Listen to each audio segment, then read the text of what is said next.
அன்புள்ள தமிழ் நெஞ்சங்களே, இந்த நாட்டிலே, நமது பாரத நாட்டிலே, தமிழகத்திலே ஆண்களுக்கு எந்த உரிமை தொகையும் வழங்கப்படவில்லை. ஆண்களுக்கு உரிமை தொகை வழங்காவிட்டால் ஆண்கள் அடிமைகள் என்றுதான் பொருள். அதற்கு விரைவிலே நான் சட்டப்படியான தீர்வு கொண்டு வருவேன். என்னை பற்றி நான் உங்கள் மத்தியிலே பேசிக்கொள்ளும் பொழுது இது சுய விளம்பரம் அல்ல, உண்மையான செய்தி தான்.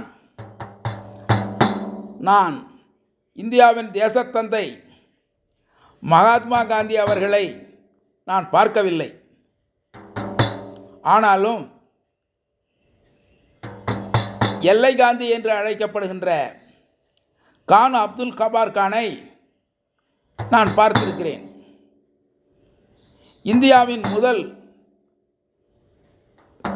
ஜனாதிபதி டாக்டர் ராஜேந்திர பிரசாத் அவர்களையும் பார்த்திருக்கிறேன். இந்தியாவின் முதல் பிரதமர் பண்டித ஜவஹர்லால் நேரு அவர்களையும் பார்த்திருக்கிறேன். இன்னும் பிற தலைவர்களையும் நான் பார்த்திருக்கிறேன். ஆனால் இவர்கள் டாக்டர் அம்பேத்கரையும் பார்த்திருக்கிறேன். ஆனாலும் நான் அதிகமாக நேசிக்கக்கூடிய ஒரே தலைவர் தமிழக முதலமைச்சராக இருந்த காமராஜர் மட்டும்தான். ஏனென்றால் காமராஜர் லஞ்ச ஊழல் இல்லாதவர். தமிழகத்தின் முதலமைச்சராக இருந்து அதை ராஜினாமா செய்துவிட்டு டெல்லியிலே கிங் மேக்கராக இருந்து சில பிரதமர்களை தேர்ந்தெடுத்தவர். அவர்தான் இந்தியாவிலே முதலாக தமிழர்களுக்கு கல்வி கொடுத்தார், சத்துணவு மதிய உணவு போட்டார்.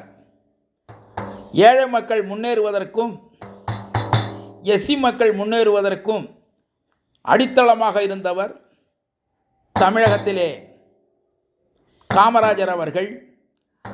மதுரையிலே தீண்டாமையை ஒழித்தவர் வைத்தியநாத ஐயர் என்கிற அட்வொகேட் தான். இது எவ்வளோ பேருக்கு தெரியாது.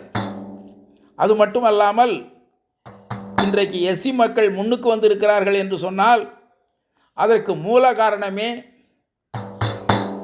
காமராஜர் தான், வேறு யாரும் இல்லை. நான் காமராஜர் அவர்களோடு சேர்ந்து கள்ளுக்கடை போராட்டம் நடத்தினேன். சாராய எதிர்ப்பு, பாக்கெட் சாராயத்தை எதிர்த்து நான் போராட்டம் நடத்தியிருக்கிறேன். இப்பொழுதுள்ள பிராந்தி கடைகளுக்கு எதிராகவும் நான் சட்ட போராட்டங்கள் நடத்தியிருக்கிறேன். இனிமேலும் என்னுடைய சட்ட போராட்டங்கள் தொடரும்.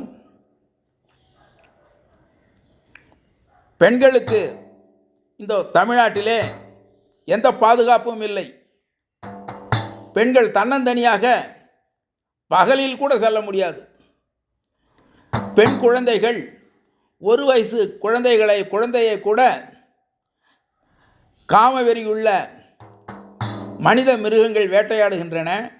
இவற்றையெல்லாம் நான் வன்மையாக கண்டிப்பதோடு போக்சோ சட்டத்தை தமிழகத்திலே முழுமைப்படுத்த வேண்டும்.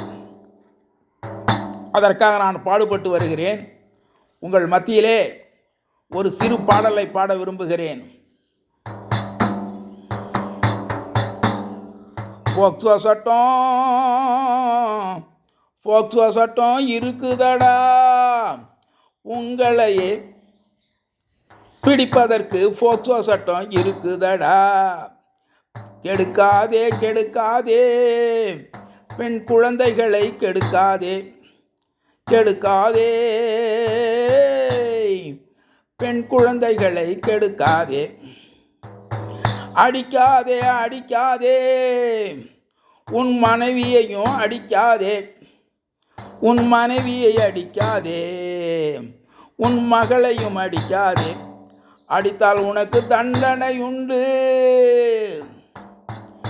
பெண் மீது கை வைத்தால் சிறைவாசம் நிச்சயமாய் உண்டு. ஆகையால் பெண்ணினத்தை அனைவரும் பாதுகாப்போம், பெண் குழந்தைகளை பாதுகாப்போம், இந்த பாரத நாட்டிற்கு சிறந்த குடிமகனாக இருப்போம்.